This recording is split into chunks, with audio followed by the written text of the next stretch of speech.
be careful though, yeah, Rory. You can't get in trouble.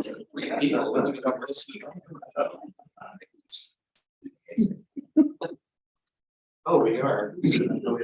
Welcome, everybody. Welcome to the February 9th edition of the Downtown Advisory Board. Thank you for being here. That's your welcome. So let's proceed with our call to order. Starting with attendance. Myself, Josh Kay, Chair, I am here. Kirk Sun. Here. Alan Pollock. Here. Charles Weathers. I'm here. Juan Reed Robertson. Not present. Chrissy Birch. Here. Rory McManus. Here. Ryan Bechtel. Here. And Sarah. Go. Not present. No. Okay. And there's a possibility that Sarah will be joining us. So, proceeding with the approval of our agenda for today. Move to approve. For February 9th. Second. Second by Ryan. All those in any other further discussion? No. All those in favor of approving the February 9th DAB agenda, say aye. Aye. Those not, nay. Motion carries. Moving forward to the approval of the minutes from January 26th. Ask for a motion. Motion to approve. Second. Seconds. Any further discussion? All those in favor of approving the minutes from January 26th, say aye. Aye. Those not, nay. Motion carries. Moving forward expeditiously to agenda item number 4, public comment. Sherry, do we have any public comment today? For the record, Sarah No is here. Over, Sarah. You didn't miss much. You just approved the agenda and the minutes for today. You're A-okay. And no one here for public comment. So we're going to just proceed on to our action items, starting with action item A. Should DAB recommend to the Urban Renewal Agency Board approval of DAB's 2023-2024 Riverfront Downtown Urban Renewal budget recommendations? So what we'll do is, Michael, you would, there was very little that we changed from the meeting that we had previously in regards to Riverfront. So if you would just quickly highlight those for the board. For the Riverfront budget. Correct. Because that one is approved. We're approving that one today, and then we're looking at parking fund. Right. Helen found you want something for you all.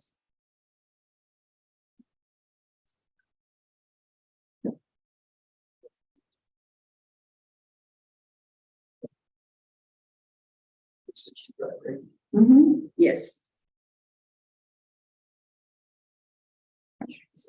Server says here.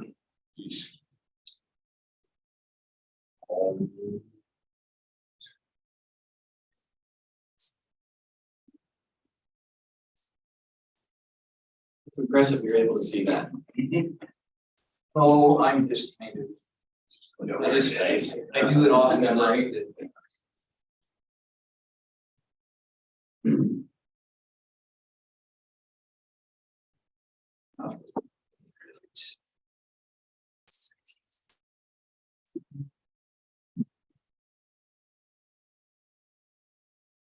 I think I have to share this.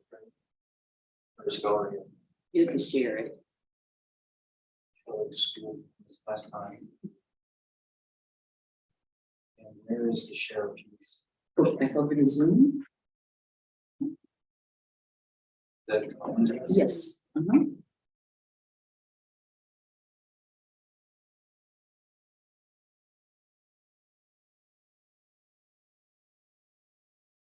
Okay, that is a lot of steering. And then go down to share. Thank you. Good. Time for lunch.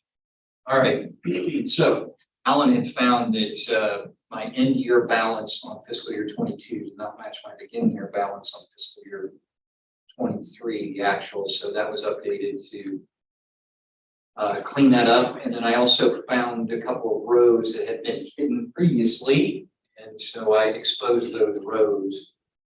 And I presume everyone knows these are the project numbers down through the middle here, and the new means that there hasn't been one assigned, but I don't know that if I covered that last time or not.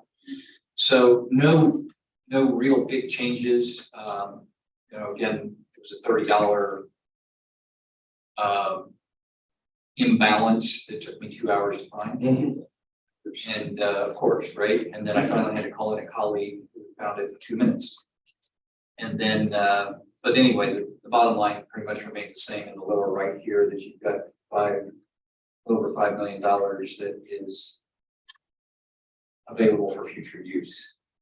And you've got all of your other projects fully funded. See the line item that is arcade, adaptive reuse consulting services. Is that what that line, that 100,000 in it, that the line item that we talked about last meeting? No, that one's That been, was for Marion Arcade. yeah, that one's been carried over. You wanted more money, Marion Arcade, to do consulting services or analysis. Right. On redefining this. Is that what that is or no? I don't know, where did you put that? No, I put that in the, that's-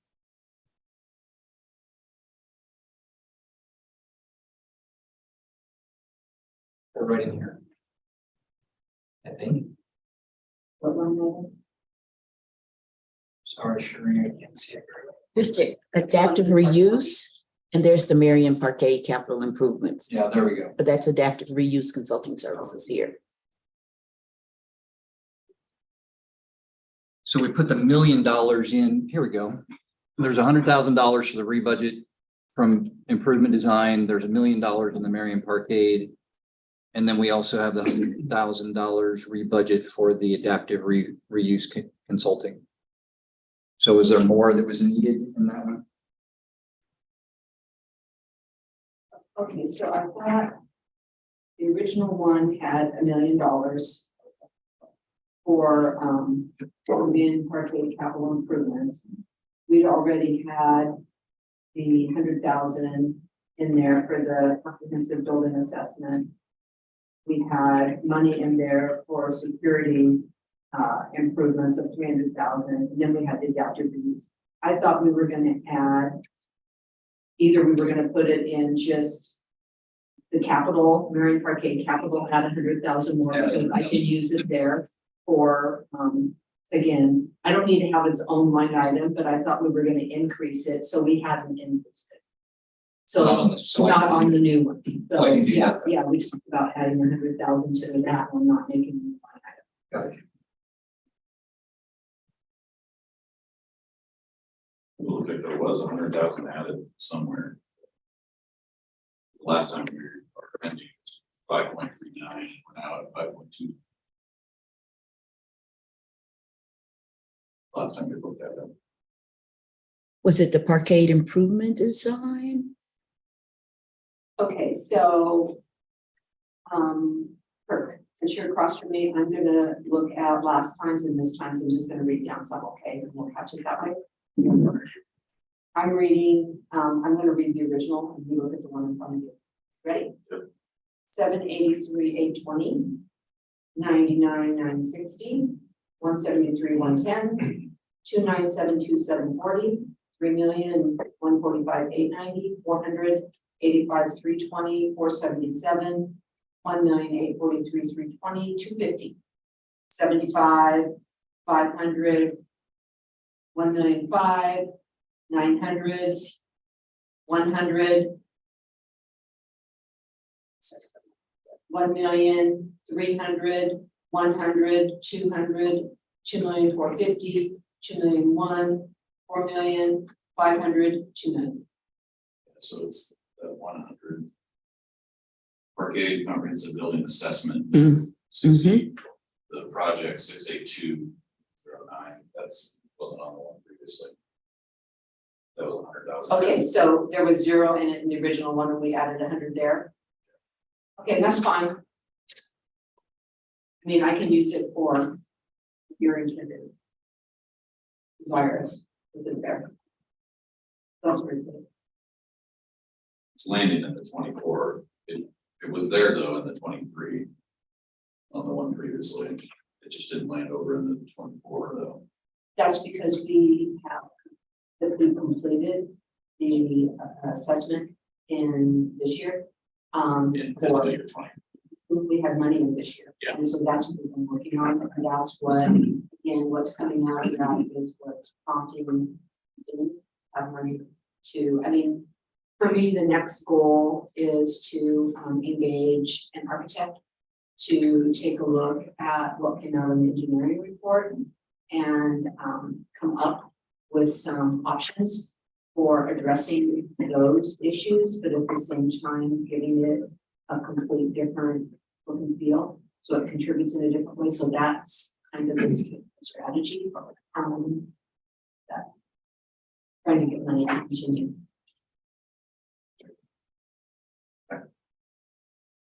Thank you for that. I'm sure there's hundreds of questions. And Ryan and Sarah, I know you guys are here like just jumping right into the deep end with us, but do you have any questions for Cherie? I mean, this is a big thing to stamp, to move up to council. So you guys have any questions for Cherie or any staff members? Not specifically. No. Well, I had lots of questions last time, and thank you, they were answered about procedure and perspective from Hugh's point of view and about the amount of work that goes into the loan program and whatnot. But I still care about it. I still think 173 is piddly, and we should up it to $2 million because it is something that helps. It's a good tool in the tool belt. But with that, so it's not to saddle Cherie with more things to do. Or a program that wouldn't be able to be expanded and advertised and implemented without lots of extra work. We call it a subcommittee. We put like a group, an extra group together to find out, I don't want to say modernize, but a way to make it a more viable, marketable tool for downtown. So I don't know what words I say to make that happen. Sounds like two things. Two things. You would like to increase it to the balance of the toolbox loan program to $1 million, but you would also like to establish a subcommittee to explore optimization of it, or? Yes, your words are good. And the $1 million is somewhat arbitrary, I'll admit. But when I see that there's 5.3 left, it still leaves quite a bit more. We throw another 800 in there, that's what we want to have. So there's plenty of money for other things to have that surplus in the budget. But again, rather than leaving it, and I understand that it can be changed ad hoc as needed, bolstering it sort of gives a commitment to, hey, look, there's an actual viable program here. Let's fine tune it a little bit and say, oh, by the way, downtown, there's money now ready for that. Not just there could be money for that if the right thing came along. It's kind of a chicken and egg sort of thing. And I prefer chicken.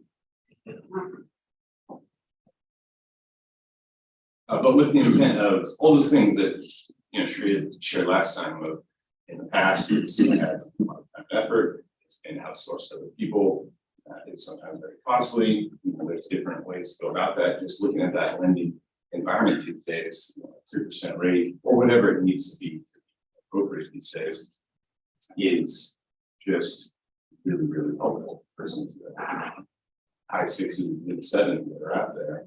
You know, actually that little extra that helps a project happen. So again, I'm just a sucker for it because it worked very well for me 4 years ago. It was really a catalyst for making a building of nothing turn into something that has now brought Sarah downtown. It's pays dividends. And so I just love to see someone else have that opportunity.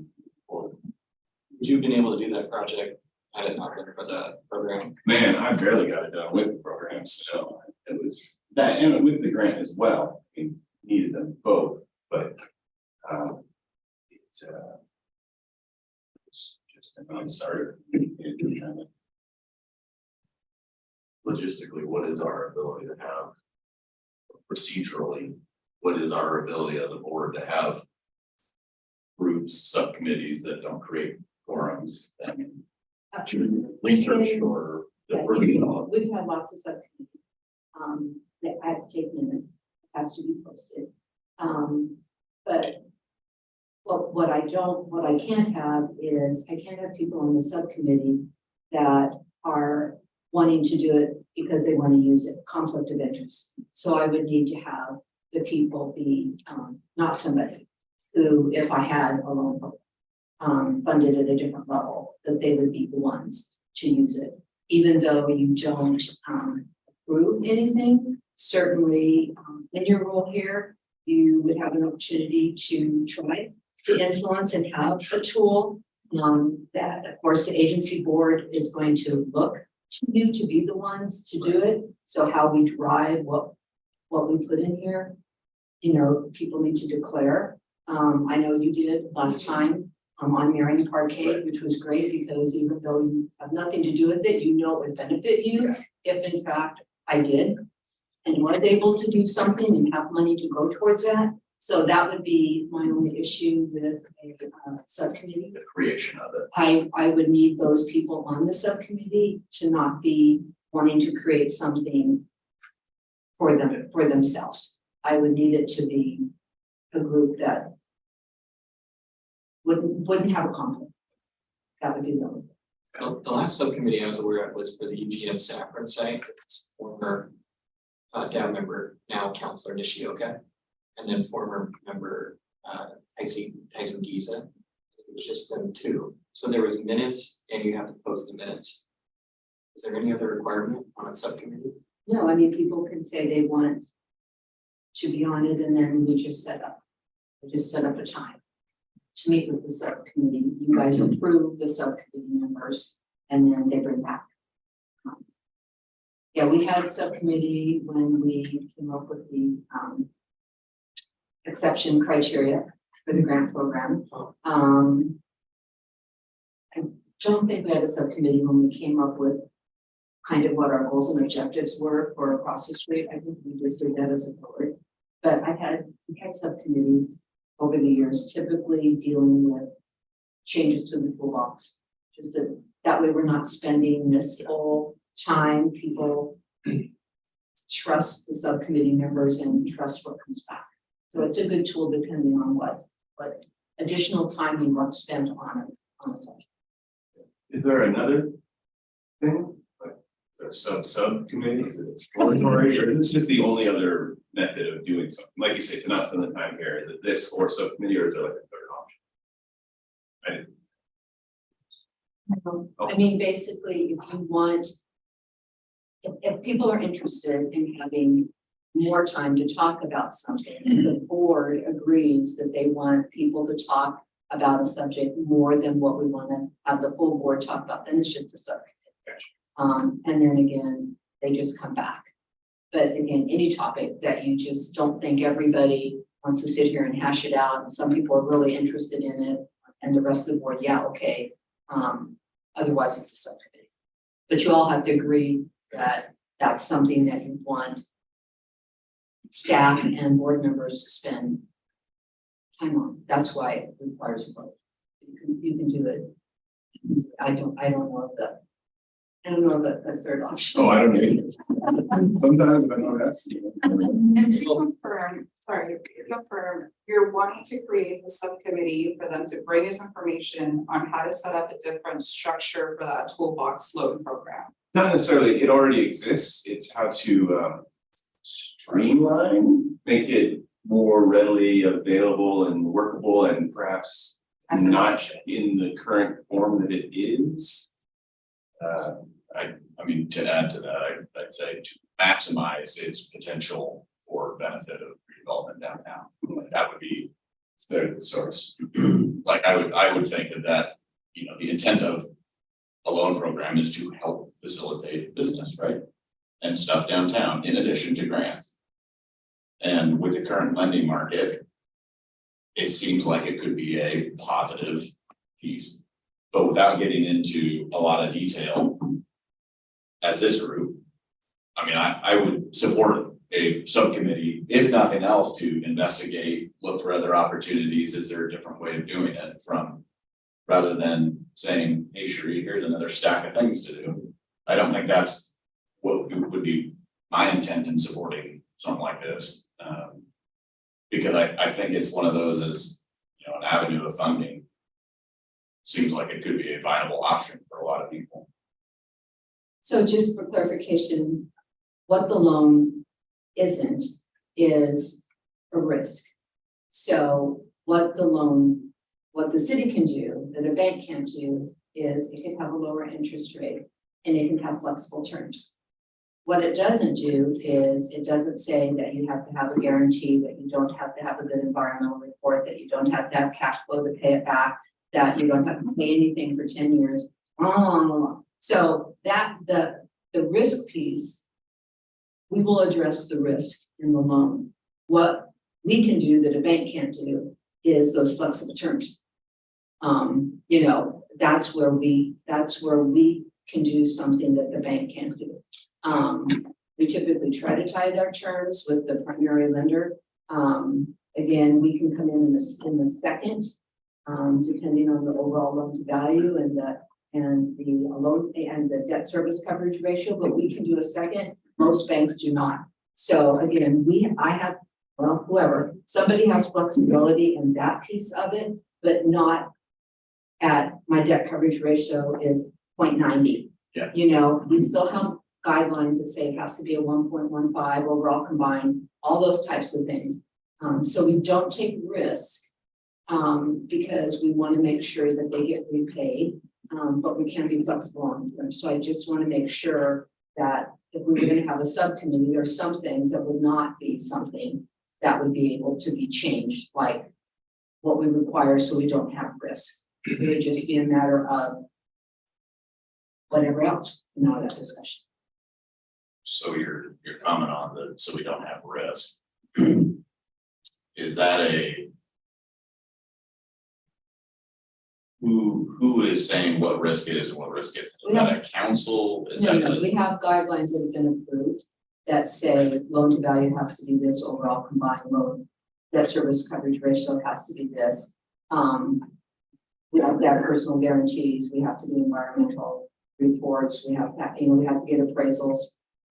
Again, a lot of it is exactly what you would do if you went to the bank. It's just we have flexibility on our terms and on our position, our lien position, things like that, which a bank.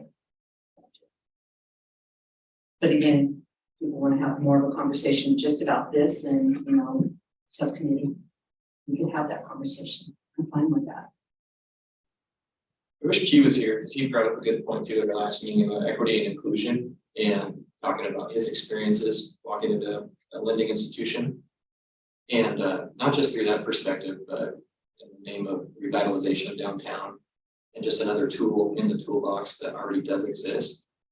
In principle, I'm in favor of it and I would vote yes on it today. But to your point also about further exploration, I definitely do want to do that too, because I do want to figure out how we optimize this, because I think we do have the ability at DAB to make our recommendation to council. It's council's decision if they want to listen to it or not, but they're not bound to our recommendation to them, which is frustrating sometimes. We've expressed frustration about that over the years in the name of paid parking and whatnot. But just speaking out loud here, I've never felt more encouraged on council's willingness to listen and their ability to get things done. So all that to say, I'd be in favor of it, but I definitely would want the subcommittee because I think that's good judicial responsibility. And I think it deserves more input and conversation amongst members. So I'll add this, and maybe it's not with this topic, but another. Has DAB in its history or past had any sort of goal setting or discussion with council as to what council's goals are and how we as a DAB board can help support what their goals are, as we are just a recommending body? But how can we help, and whether it's through subcommittees to hash hash out stuff and come up with ideas that we pass along.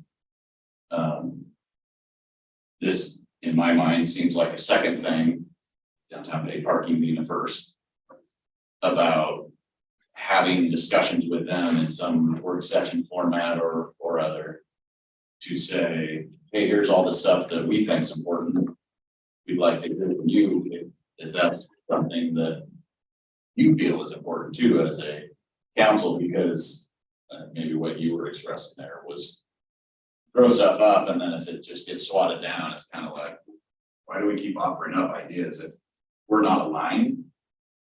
Maybe this is totally separate. I'm getting sideways with this discussion, but that comment made me think about. A lot of times when you're going through and doing a budget, you have goals that you're going towards, right? You have a path. And I've only been on for 6 months, so maybe I don't see the vision yet. But Yeah, and it's a good question, and this is where, when people think you're here for a certain length of time, and then you have a new group of people that are here for a certain length of time. So it used to be when we did because the board wanted to do a strategic action plan. And the goal of that was, we didn't have much money, and we knew that the bond for the convention center was tying up our money, and we wanted to know what we could do and how we could build on those investments until that debt was retired. So we hired a consultant, and they mapped out and they created areas to kind of put our investment. And the first 2 projects that they recommended was doing a housing study in the north part of downtown and a Central Salem mobility study. So every year, if you went back and looked, you would have had Central Salem mobility study project. We're doing one right now, the conversion of 1-way on Court Street to 2-way. So you very methodically would have aligned with what was in the strategic action. Streetscape, again, having grants was in there. They said that that was important. And then again, they also thought that there should be a demonstration grant where we put a lot of money behind and put it through some kind of criteria process to try to get something even more catalytic, more buildings next to each other, relationships. And so unfortunately that was a failed one. We went through the whole process, but the evaluation committee didn't end up liking or felt of those projects that had applied. So again, just like clockwork. But once we ended up having more money and again, change of boards, and we saw all these sites that became available, like the one at the east end of the historic railroad bridge. What was it, Stevens Manufacturing or whatever it was. When that came for sale and we couldn't do anything about it because we had no money. And that would have been the thing, we could have extended the Riverfront Park, we could have had a pub crawl there, a pub. And so, again, at that point, then the focus was, we always want to have opportunity money. We want to find a way to have money in the budget for acquisitions. We want to do the streetscape, we want to do the mobility study, we want to have the grants. Again, the loans, when they were more than $1 million back before the 750 cap.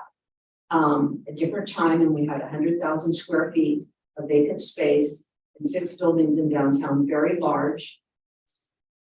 We put a lot of loans out, and then everybody wanted the grants. But again, so that's why there's nothing there. It didn't come up as a priority with the board. Other things were a priority. And so the acquisition, keeping the streetscape going. And so again, if you look at the plans, that's where we went. When you talk about council goals, I'm just going to be honest with you. Council goals meant we funded the new UGM field facility. Council goals were, we funded the police facility, $10 million. Council goals were, we funded arches. Council goals are to address homelessness. And again, I can bring you the council goals, but this board has aligned itself with council goals in those projects. And let me tell you, a lot of discussion about you're taking property offline. It's now not going to generate any tax income. How come we have all this in our urban renewal area and it's not someplace else? Lots of discussion, Mike. Lots of discussion. So it's easy enough. And again, it would be in Shelley's kind of court, you know, when she puts together next year's, you know, recommendations, she can make the little chart that says, you know, it goes with this plan, it aligns with council goals here, and you know, I mean, she can map that all out for you. And Councilor Stapleton, you know, wanted to come on a quarterly basis, and that's the other way. You as a board are going to just get firsthand comments about what she's thinking about, and again, we know what she's thinking about because we got added in this year's budget, what? $900,000 to do the ADA buffered bike path down by the park. That is directly from what that particular counselor has a passion for, everything related to safety for bikes and peds. And so you are, even though it didn't come in exactly the way, but it is in there for that purpose. But I know she wants to come regularly, and I know Councilor Nishioka does too. They just had conflicts. They are nicely letting Linda know last meeting and this one, but I did turn around and give them highlights from the last meeting because they were very interested. So staff is just here to support you and in any way that you feel gives you what you need to feel informed. For all of you, you know, whatever you would like for more information, it just needs to be something that you all want, and then staff will spend time. So maybe I created the second thing, which we to talk about after. Charles brought up. So today, and it's not discounting any of this conversation, we have the ability to do both of the things that are on the table right now. You have something that represents what you spoke to last. It's in front of you today to approve. As I shared last time, if a project comes in here and wants a loan, there is a process. You see the money, so it's just a matter of what process do you take the 5 million and put some of it up in the loan. So you can approve this budget knowing if you have a need for a loan, you have a way to do it. So you don't have to come up with revisions to the loan program.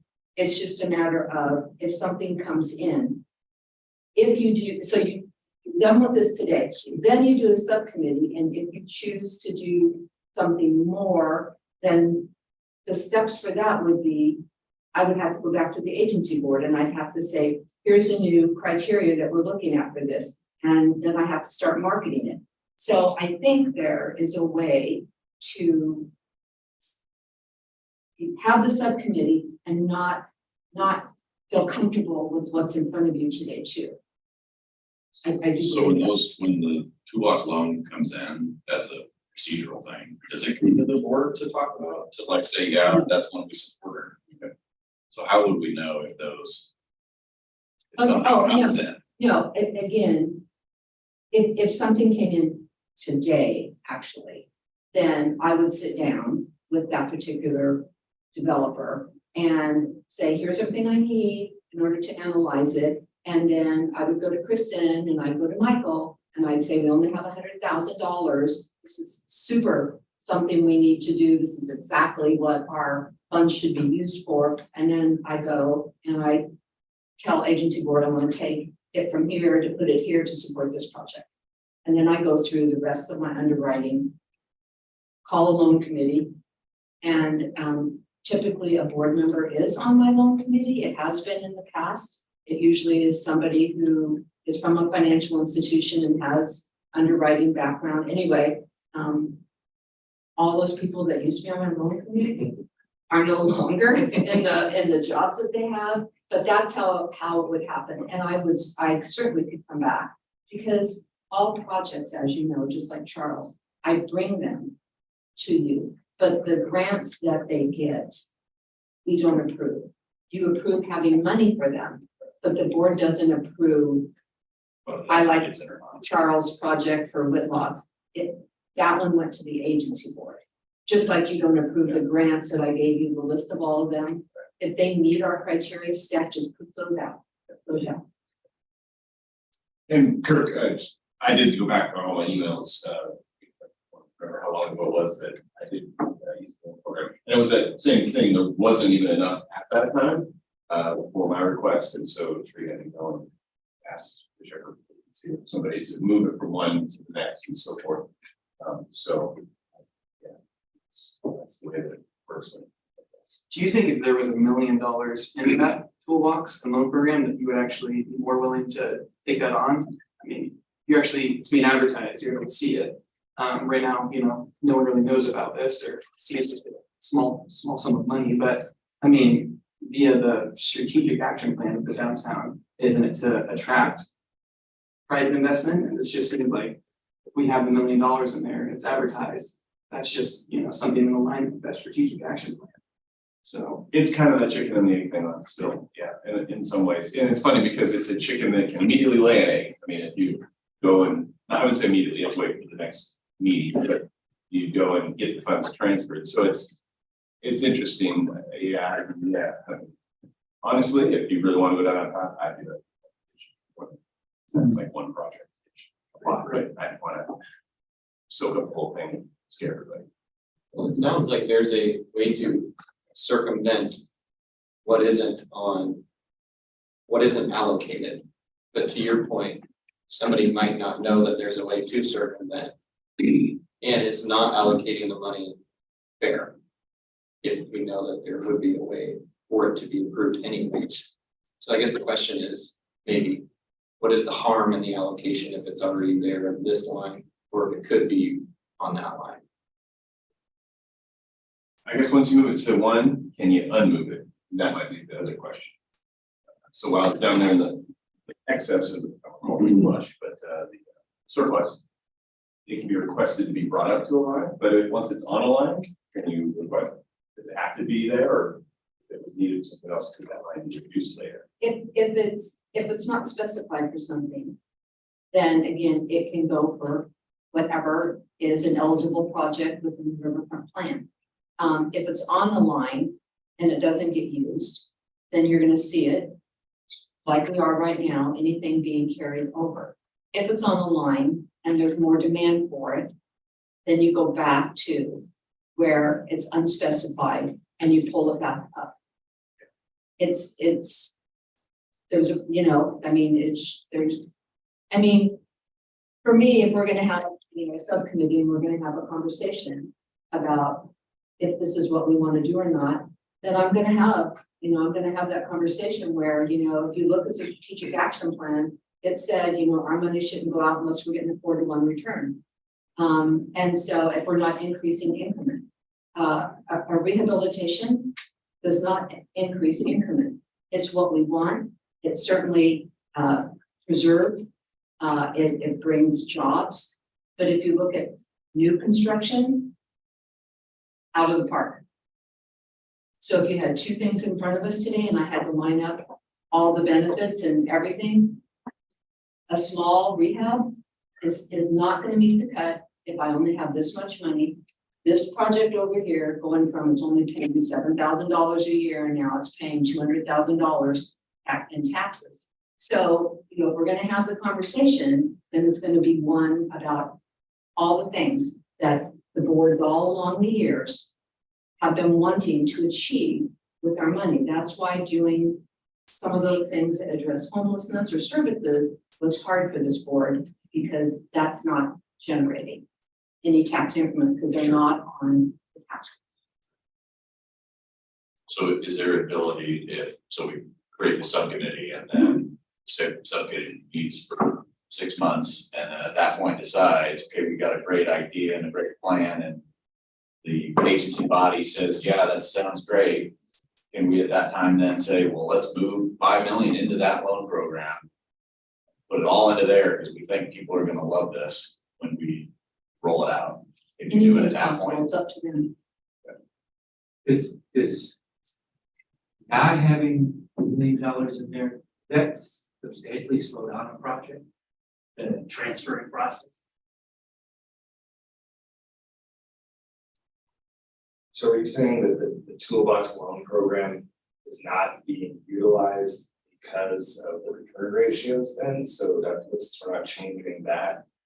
No, I'm just saying, I'm just throwing that out there in that if we're gonna have a subcommittee and we're gonna talk about making the loan program something, part of that conversation should be, and always has been, what is it generating? What is the ratio? What is the ratio between our money and private money? And what is the increment that something like this, I mean, we've had many discussions over the years about if we had 3 projects in front of us, how do we choose one? What's the location? Is it preservation? Is it new construction? How much are we putting our money in? How much is coming in? What's the bang for the buck? They're all important, which is why we've always kept a program that is universal. New construction could use it. Preservation of a historic building and adding or taking away something to make it better. We've never said this, is something that's more important. We've always just left everything's important to us. But again, if you're going to do a loan and you're going to have all the effort has to go into it, I think it needs to be meeting whatever you're thinking is not being met with what we have. Because I've changed the programs many times based on feedback from the community. If we're not meeting a need, then that's when we have the conversation. I'm sure, but excuse me, is this historically what it runs out? I don't know. No, and I know that if I had Kristen in here, she'd say, I wish the 173 wasn't in there because I thought we closed that. But again, that's just the balance from the last time we ever had money. It's just Yeah.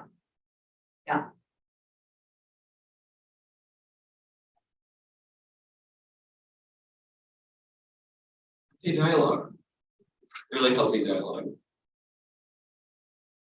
Well, I'd just like to have a committee, but I move to approve the budget as it is. Okay, any further discussion? All those in favor of approving the Urban Renewal Agency 2023-2024 Riverfront Downtown Urban Renewal budget, say aye. Okay. Those not, nay. Motion carries. What about a second motion for this subcommittee? Oh, yeah, I would move to have a subcommittee to explore the toolbox loan program to see if it needs some polishing. Right, any further discussion? How does that procedurally go about being created then from your side? And how many people will be on that? Again, typically, you're choosing as part of this motion who's on it. So it's a matter of who on this board that does not have a conflict is interested in being on this. The number isn't an issue for me. Forum size though, that's one thing. Well, again, they're not taking any action. They're just bringing things back here. They're just, instead of what we've been doing, where everybody has to hear it, it would be with whoever else is really passionate about it. So it doesn't matter how many, it doesn't matter. They don't vote. They just bring back options or things that they want you to consider. But usually part of a motion for a subcommittee is these people are on these board members. So how do I know if I have a conflict or not? You have a conflict. I could tell at the last meeting you have a conflict. Because you said, I have a developer, so they would have known they had a loan, that I had loan program, I could have, that's when you have a conflict. Not that you would be a great asset on it. Choose myself from subcommittee. And by my count, a quorum would constitute 5, 6, so it has to be less than 4, but more than 2. Again, the form isn't an issue with the subcommittee. Pardon me. That's no problem. A show of hands, who has tepid or strong interest in participating in this subcommittee? I mean, I want to, I don't know. No, you have a conflict. Sorry. But I don't have an application. So wouldn't it just be, I just don't need to apply for it? No, you have a conflict in that you would use it if we had it. You have an interest in how you would apply it, and so that would be a conflict. You could weigh in on once the subcommittee comes back and you could ask questions, but based on the questions from last time and this time, you would have. Sure, oh, I certainly think I could, but I don't fill out a thing that says I just won't apply for it, or you just automatically deny me if I do apply for it. Couldn't I like futurely recruit myself from using it? But I do want to. I think it's a great tool, but yeah, I guess I'll just talk about it at a different time. Okay, I totally understand. I okay, agree. we're I just have a talking conflict. about the subcommittee Right, and creating or changing what we already have. And if those changes are being proposed by members of it because they see that those changes would really help them or and that customer of theirs, then you would have a conflict. You being on the board is not a conflict for you applying for a grant or a loan. Is that what you're asking? yeah, I guess it just seems silly. Kurt and I monopolized the conversation, but because we are interested in it, not necessarily for ourselves, but I understand the ability for there to be a conflict. Don't we all have a conflict? I mean, it's dumb that I would ask there to be a committee that If, can't be a I part mean, of. if you would end up with the financial direct or indirect, like if you got a deal, a contract for something where you're the architect and it would not have happened without the loan program that we have, and you in this role influenced having that loan program and then you receive money for it, that is a conflict to me. That doesn't mean if we had something, whoever you're working with couldn't come in here.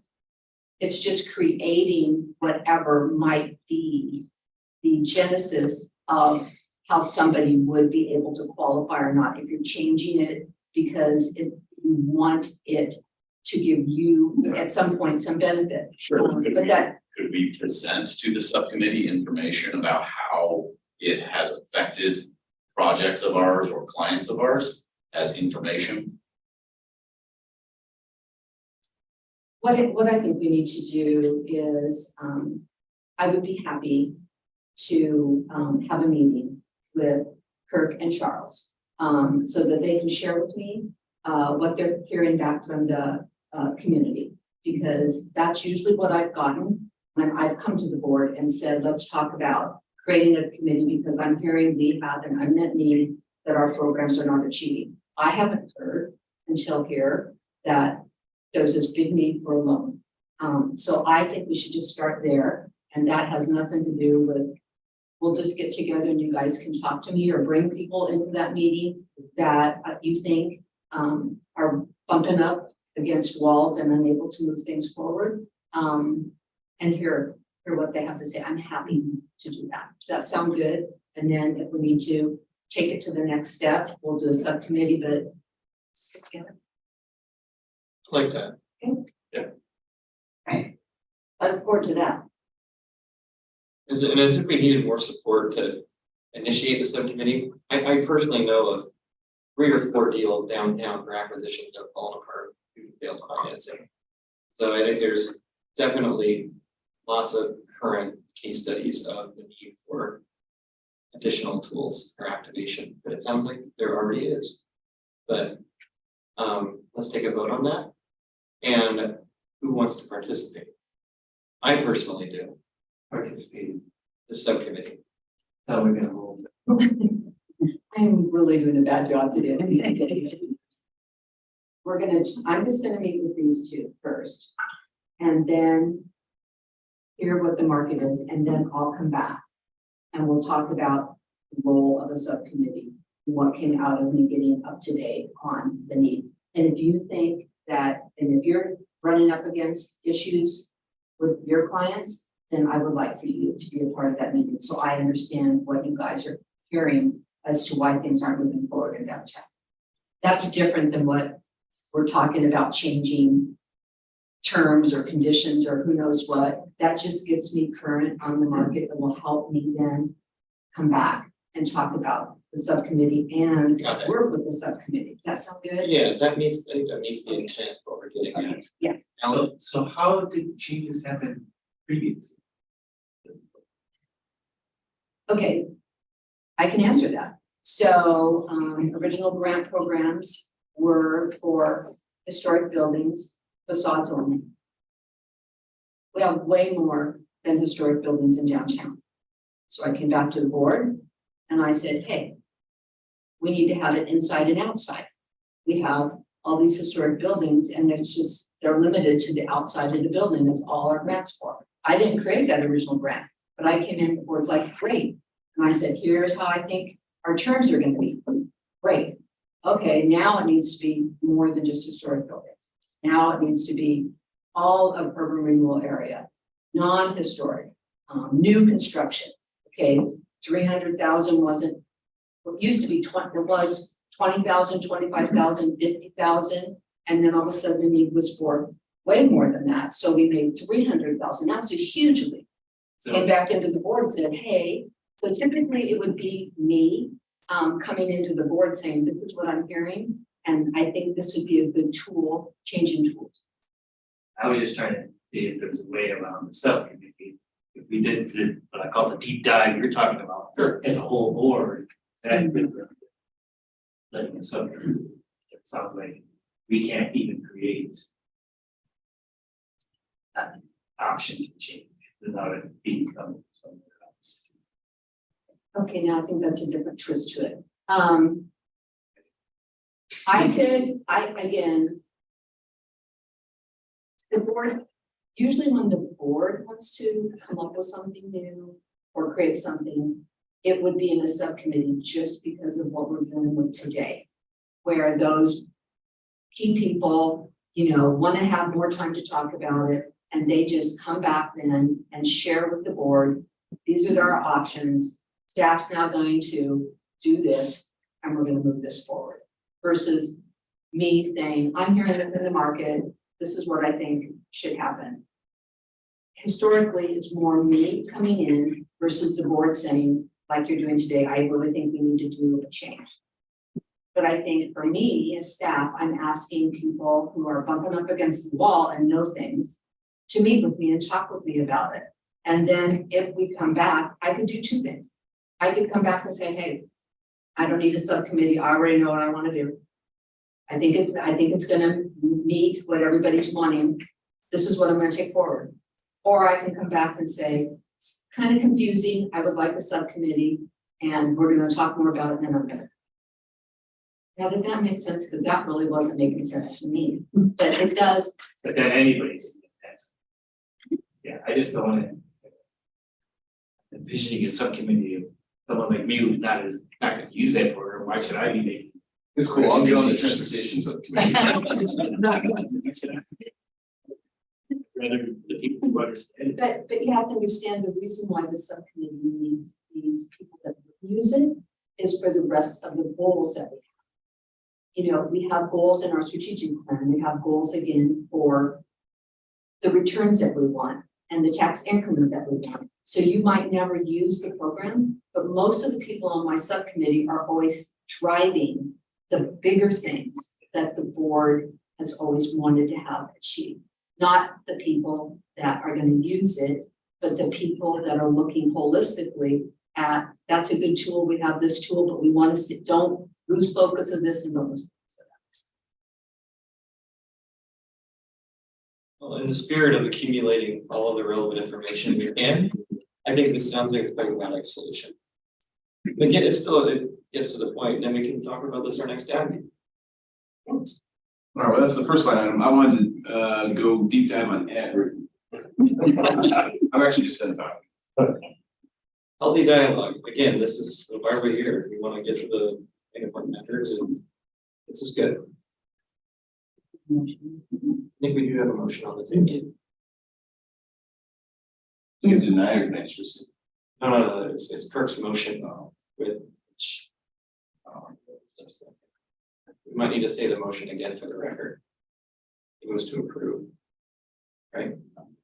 Charles made the motion to approve the budget. Alan seconded the motion, but then somehow it was, we need the subcommittee motion that kind of interacted there because you didn't take a call. of the vote. It's possible to have a toolbox subcommittee and second by Chrissy. Oh, yes. Did you call for the vote on the I first think one? there I was was, asking a question about the subject. Yes, they voted on unanimously for the first motion. so we The did, second motion is what was under discussion after it was put into motion by Charles, second by so do Chrissy. we just overmake that subcommittee motion, want to terminate it, or do we just vote it down? Do I get to stay? Charles can rescind his motion. Man, I had a momentary lapse of judgment. I would like to unsay what I say. Do I have to say it backwards? For the record, Charles, As it's wrong. has withdrawn us into his, thank you so much. We'll do it where she did it. Yeah, yeah. All right. Okay, moving forward, look at the clock, we got 35 minutes, we got some other really important stuff to talk about. We've got some exciting things going on downtown, so, moving forward to action item B. Does DAB approve council communication recommending implementing of downtown paid parking system? And I know that from our last meeting, thank you, we sent out the memo and people contributed towards it. And I believe it's a really great forum. And I'm planning on speaking at the February 13th council meeting, where I am going to take this memo and take my talking points to council with the only other addition that I'm gonna make to it, which is that I would encourage council to explore the creation of a downtown parking task force, much like they've done for other initiatives that require stakeholder input and get all the voices that are, because I know this is gonna be a very an educational process. And at the end, they can choose to take that advice or not, but I think that would be really practical, but I just wanted to let other DAB members know that I'm gonna be saying that. Makes a lot of sense with. As heated as this has been over the last 15 years. Communication. So on the 13th, are other stakeholders there, or is it? Or I mean. Like chamber, downtown. It's, Some of those. it's my understanding Main Street will be there. You can say no, I mean, maybe yes in the meeting, but all of you. Yes. You know, I thought in one of those emails, they said I'll be there. That was one, I don't know. Yeah. Yes, I'm expecting that they will. And inside of our memo, we're asking for them to create a communication strategy and education. But I think it's really important to just reaffirm that it is so critical for council to give the advice and ideas. I mean, everything needs to be on the table. We're pressing reset on, and the closure, recommending the closure of the parking district, which is a big deal. It's something that I know that staff has been working towards for a long time. So I guess what I should be saying is there any discussion or change in this memo as it reads right now? And if there's not, I'd like to call for a motion to approve it.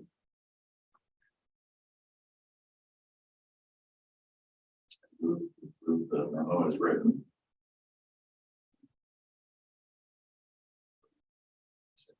Josh. Southern accent. It goes my.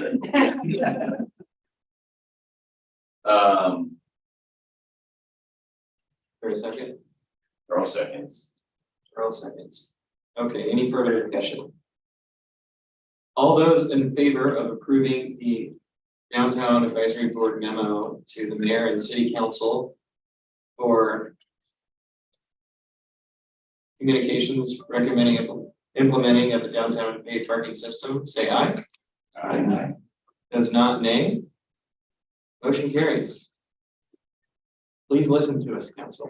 This is the first time we're actually talking to them and not just saying them. Well, I will have the podium for 2 minutes and then we'll get into the red light. I'm anticipating that it's gonna be met with enthusiasm.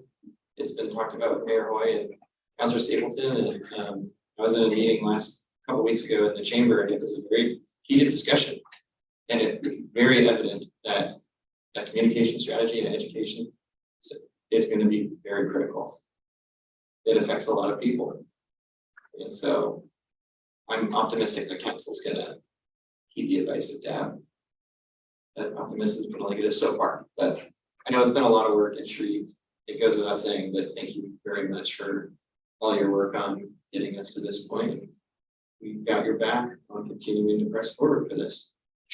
And other staff members too. We know it's not just you. Thanks. Yes. Okay, thank you, everybody. Moving forward, to information reports, which will be the overview and discussion of our 2023-2024 downtown parking fund draft budget. Does everybody have it? Okay, Sheree, please. Okay, well. Let's see. When we're starting out with the beginning fund balance for next year of $21,000. It's not bad. And we're ending again with an ending fund of no money in contingency and an ending balance of 0. I know Michael has a presentation, but since you asked me, I'm just gonna go right to the crust of it. There is just nothing there. And if you look at even what we might have for that $10,000 maybe pays for a month and a couple days of security. It just goes to the memo, sorry, that you just approved. Those of you that are new on the board, it's just gotten worse and worse and worse every year due to the increased cost to keep up. Due to the impacts from some of the challenges that we have in downtown. The other kind of thing that I didn't put on the agenda as a specific thing, but I thought I would just throw it out there, is that we've had a lot of increased demand for daily permits. So that was a tool that the board came up with years ago. We have part-time, but there was always this concern that somebody that didn't work part-time might come in seasonal, might only work a day, you know, I don't want to pay part-time, that's more than I want to pay. And even though there's a wide range of parking costs, $20 or $78 at Liberty, there's always this ongoing conversation. Individuals, depending on minimum wage earners, can't afford it. A lot of board members in the past have always said, well, they felt that if, as the business owner of something, that they should carry that burden for their employees, but that's not the same in every business. So we came up with the $3 a day daily permit. You can use it in the parking structure.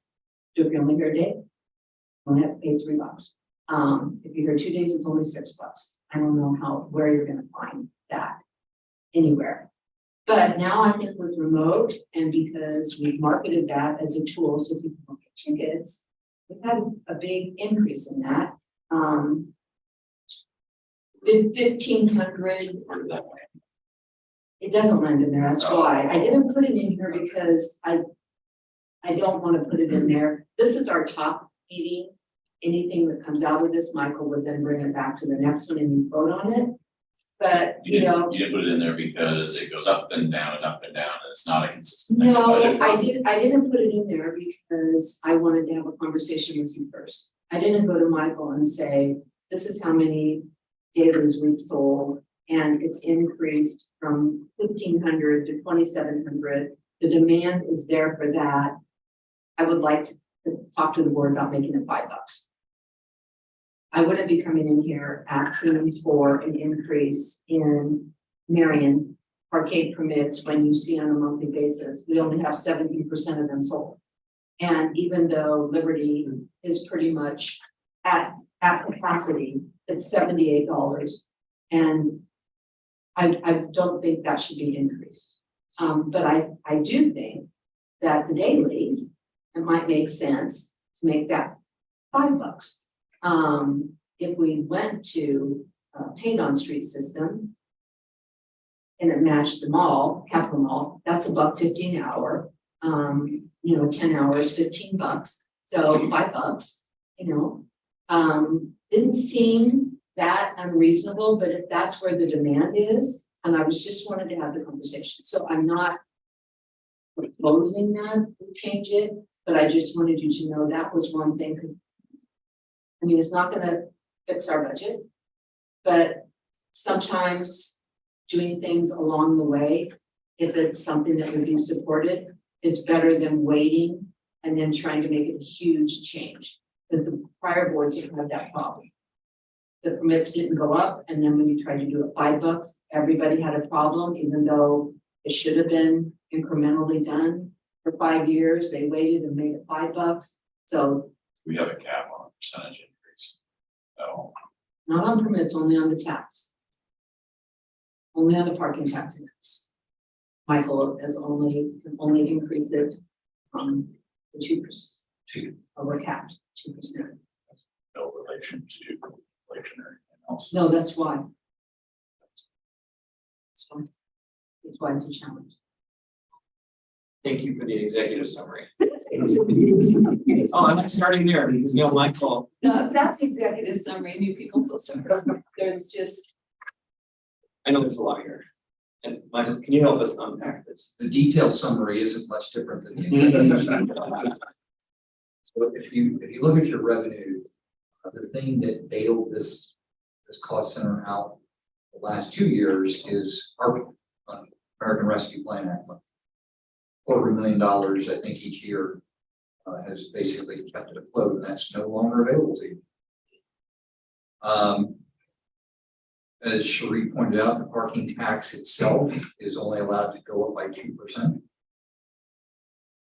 which is what I've got factored in here, but the others are allowed to, you've got to factor, it's basically the growth of it. And so I tried to anticipate that kind of growth. On the expenditure side, the biggest thing is the routine maintenance in all 3 parkades. The facility, the burn rate facilities have been using exceeds what was budgeted this year. Over $100,000. And in fact, they have notified us that they were going to run out of budget authority in April. And based upon their burn rate, I think they probably are about right there. So we're going to have to do something about that. There was contingency money this year that's going to have to be moved up to cover the burn rate for the routine maintenance. You'll notice down in administration and overhead that we drastically reduced the amount of administration and board support from urban development. That's not because we're doing anything less. It's just simply because we can't pay for it from this fund. So that means the general fund is picking this up. And then next year, we don't have enough money here to do it at all. And when you get down to contracted services, the clean team, we put in a modest increase there, but typically speaking, they come back with a higher, they ask for a lot more than what we budget for. So we just have to cut them off at a certain point. And then the security, as Cherie pointed out, just in an effort to get this to zero, had to be drastically reduced. And then finally, on your bad debt write-off, the way that works is that accounts receivable, after 112 days of a invoice being unpaid, it goes to collections. And they just sent a batch of, I think, $24,000 worth of overdue invoices into collections. So, we'll see maybe a sixth of that next year, maybe. so does anybody see the jewel in here? just for fun. A jewel? A jewel. What's the jewel? What surprises you? Charles? No, Sarah, it's by you. It's close to you. Oh, I was gonna say- Surprise you. I'm gonna say something. Yeah, so we're unable to do paid parking on the street. As you know, we're blocked from doing it, but we're not blocked from doing it in a parking structure or on our property. So look at the muni lot. That was our kind of test when we had an extra pay station. We said, let's put that pay station in the muni lot because we can. It's plate recognition, so it's not a receipt when you have to know your license plate when you go up. 70,000? I remember the first month that went in and we were getting 6,000-7,000 a month. We were shocked because 2 steps away, you could park for free on the street. But that lot, people love that lot. And so, you know, no matter what anybody says, if we didn't try that, we wouldn't have that. And so I just have to say, that was an amazing test because it doesn't solve everything for us, but it is consistently used. It is consistently used with the free parking, just a few steps. I mean, literally a few steps. I mean, it's kind of by you, so I'm assuming it probably helps if everything's full for your businesses. But that's the only reason why there's paid there, because that's city owned lot. It's not something that is like on street, which is a public city owned lot, just like I could put paid inside the parking structures. However, that everybody says that would be a joke because who's going to go in a parking structure if you have free on street? Good point. Probably no one is going to go. But yeah, and I think the other thing with the parking tax, for those that are not familiar with it, the challenge with the parking tax is there's really no recourse for us. If a property owner doesn't pay a tax, I can lien their property. If a business doesn't pay the tax, and I can tell you, because I've seen the list, there are a lot of businesses in downtown that do not pay the tax and have never paid it. And that makes me very sad because we're providing all these resources for their customers. The other thing that makes me very sad is when I have businesses that pay the tax, yet they want their employees to park on the street, taking those customer spaces of which they're paying the tax for. And let me tell you, I hear about that all the time. Need to tell parking, I just saw this employee. Why would that business want their employee to park on street and take what they're paying for through the tax? But just know when he's talking about the bad debt, there's not much we can do to get that money if somebody doesn't pay. So that's the other challenge of just this model. We don't have any recourse, unlike we can lien you if you don't do it, if you don't pay. It's public information. You know, that's a really good question. It used to be somebody, the group that administers the parking tax piece, they would come in every year and talk to the board. And the board had lots of ideas about putting in the paper, the list of shame. I mean, seriously, they had a lot of ideas. And I have to say personally, it's hard for me to go to some businesses when I know they haven't put it for 10 years. Just didn't right. And then it was blocked. So I don't know if they finally went to legal and legal said you can't publicize the names of the businesses that are not paying the parking tax. But you know, what's hard is that they give you these options. If you ever used to get the parking tax booklet, a hard copy of it, if you look at it, $461 a year. You can pay it in increments. So you don't even have to pay the full amount. You have the option to pay over time. And so that's even hard because if it's too much for you, then pay it over time. But again, the users are what we're focusing on. The users versus the businesses is what the pay model. We have all this increased demand for on the street. What's happening at the amphitheater, which we love, what's happening with the residential development. You know, a big piece of the message is the demand has changed over time for those on-street parking spaces. And so instead of the businesses, it would be the user paying for that privilege. It's kind of the trend. We're gonna have more, with the 162 at Nordstrom's, and then who knows what we'll do across the street. But yeah, demand is increasing. When you have large events, it just increases. Well, and then the other change that's going through planning department, is you no longer have to park on site.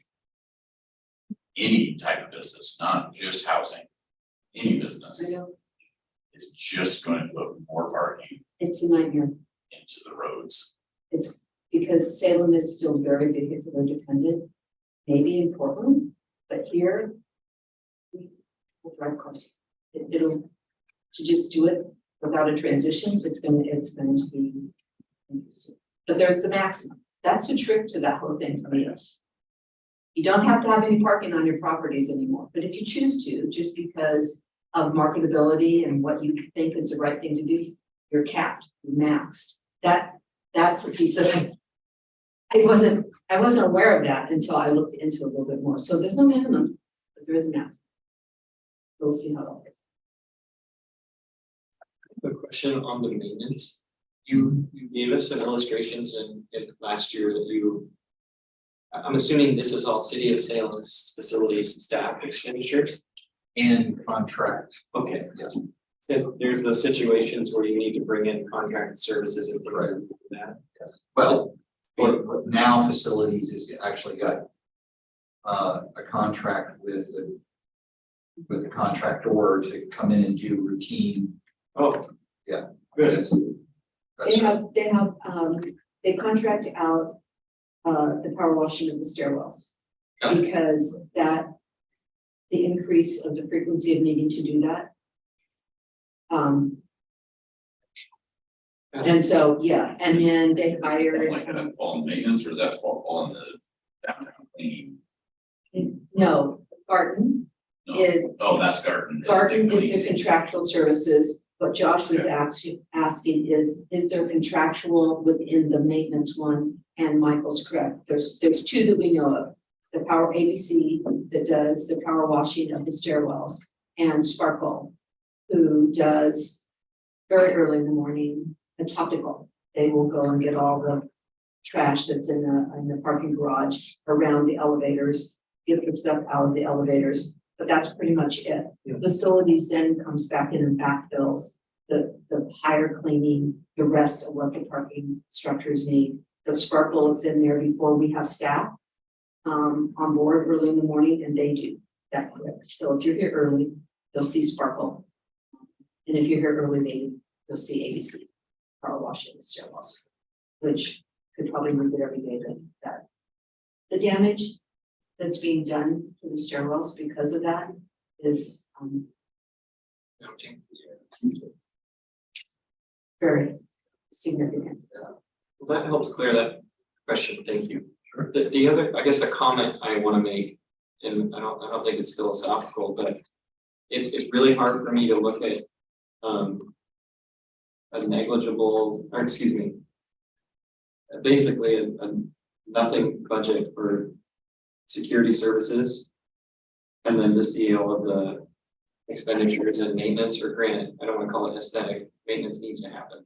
But it's just from the stories that we've heard from downtown business owners and people that are feeling it's sometimes scared and afraid, and have legitimate case studies of people in parkades getting chased and stuff, which is a reality, but it's really troubling that we can't, the money's not there. And again, more of a reason to fix this, but it's really hard recruiting this with not bolstering parking security services when we're investing $600,000 into cleanup. I mean, where's the balance there in providing a safe place? Was this a reduction in security services or just funding another? Well, as you know, there's a work session that's scheduled this month because general fund is moving towards having $9 million shortfall. So having general fund give me $1 to this.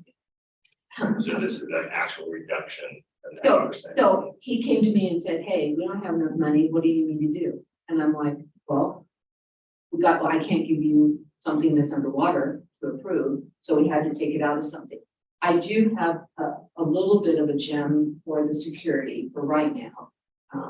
We're supposed to be doing some support from, the savings that the police have right now because of staffing to apply towards 24/7, one person for security. For downtown or the parkades? No, for the parkades. So basically, right now, we have security service that just came on board. They're 5 days a week. They come at 7 on Wednesdays. They go 7 to 7 in the morning through Sunday night. So that's what we have right now. And you'll see their cars and you'll see their guys. But what we're hoping to get is an additional person to do 24/7. And what that will give us is during the day.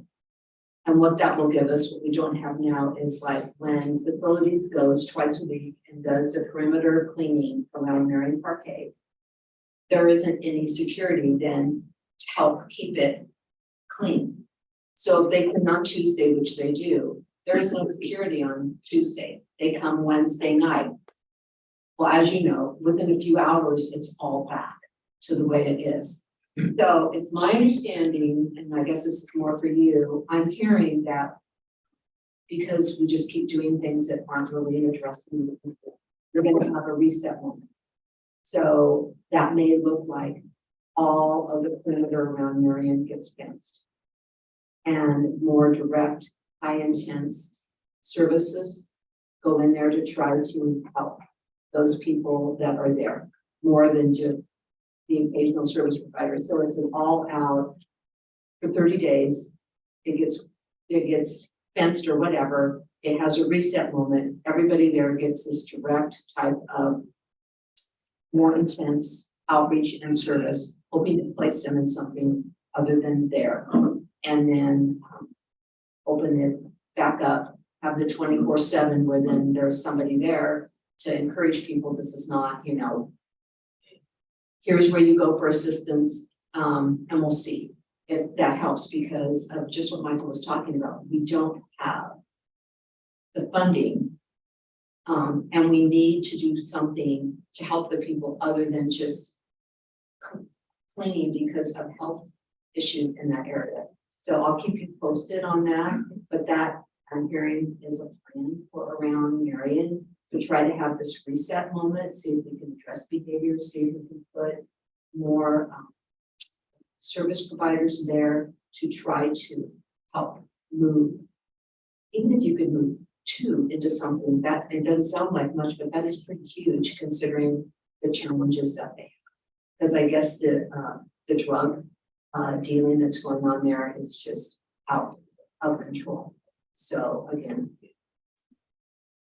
that's why Marion, to me, that's the one, how can you have an F grade and not, between all this brain power, this will not figure out a way to have that be something other than what it is. I have full confidence in us to figure it out, but that's what the city's doing.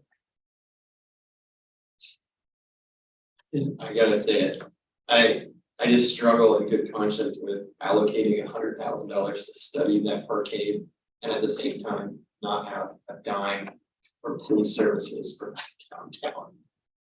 I mean, and it's a big difference between providing security services versus the Salem Police Department. Even just the presence of them. And I'm just sourcing this from legitimate feedback that we've gotten from people and businesses and friends and family experiences downtown. And I know it's separate, but faced with that juxtaposition of allocation of adaptively reusing this parking garage and then talking about wrapping it in a fence to provide services, I really struggle with it. The last time we paid for police, it cost us $340,000 in the parking. Just for those who weren't here at that time. What you're referencing, that is it a operational budget, police department that's gonna So supplement? that was for us to have. What you're talking about now, It's like, and that's because we're focusing on using it for security services. So again, they have so many FTE that they plan for. And obviously, if they're down 20 or 30 people, they would have some available funding. We're asking, could we have some of that to help us address crime in downtown? Am I wrong? No, you're not wrong. I just wanted to let. Am I wrong? operationally, aren't they out of general fund? Yes, So that that's why it will be that interesting to FTE see. gap may go away. That will be interesting to see if we get support, because I'll have to go down. I was gonna say that just before I came in, I got an email that, we got a budget stream that allows us to get right security on 24/7. Well, there we go. Present to me. We just met with Wright yesterday, Teresa and I, so we told them we didn't know, but.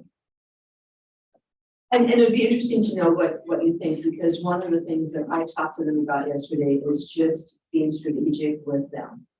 Like, have them actually be, at Chemeketa in the morning when most of the people, employees come in, just so that people see that they're there. And then they move to Liberty and they're there and people see that they come in. They're over by the elevators out here and people are coming down to go to the restaurants. Again, we know what time of day you have certain types of things going on. They're over at Marion, so if the sidewalk gets cleaned, they're there immediately to keep to try to keep that going. So we're asking them to think and be more strategic in how we get the benefits out of them. Same with the convention center, because recently we've had a lot of conventions at the Parkers in Liberty. And it's like, hey, did you know this isn't good? I figure you must have something today because there was a lot of people going in there this morning. I don't know, you must have something in there, but just not just be walking through one thing or driving the vehicle, but actually add that additional something to make people feel better. They're using the truck road. So Is that one body, one car? well, again, we have the 5-day, so that's a body in a car. But again, the 24/7, I'm sure it'll be a combination of the car, but we've already been talking to them about being out of the car and just having, like up at the Skybridge over to Coles. Part of your routine is you're up there at the 10 o'clock timer I think we can be strategic with this. We know what the patterns are. Let's make people feel better. That's great. That's awesome. Yeah, I'm so excited. Really. We're getting close, but it's just an overview and a discussion. Is there any action item associated with the downtown parking fund budget right now? I'd be curious to see what the dollars are on that, the daily. Not that it's a budget item that we're putting in here, Okay, but dollar wise, I'd be curious How to much see it might- like from where it went and how many Oh. uses, the the daily permit. the daily permit? Yeah. Yeah, it's easy enough. Because I started the memo and then I just thought, they were just talking. Yeah, not that I say we throw it in here, but it would be interesting to see what that is as a.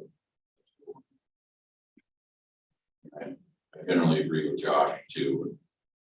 It's hard to approve all the cleaning without security, but it sounds promising that there may be another avenue to some security without having to directly pay for it out of this. Well, the other thing on the permit revenue, we've had a lot of construction going on and the construction permits are expensive. So all the contractors that are on the street, if it's a home and hotel and just, somebody putting windows in or what's going on. I don't think that we're gonna keep that going. I just don't. So I worry a little bit about next year, that permit piece, because we lucked out in having all these construction workers paying that $150. It's expensive. So when I just, want to be as transparent as possible. Some of this stuff feels inflated to me because it's contractors working on street. You're gonna Not- get more stuff in construction. Yes, but more stuff in construction. There are reasons the insurance premium, so. That would be my hope. Insurance premium. Stuff. Okay, I'm just gonna wing it here for a second.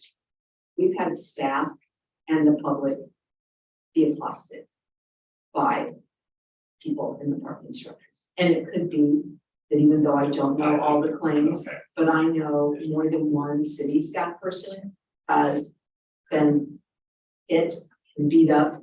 And to me, if I had to answer that, I bet you I'm pretty close to being accurate because we've had claims that we've never had before.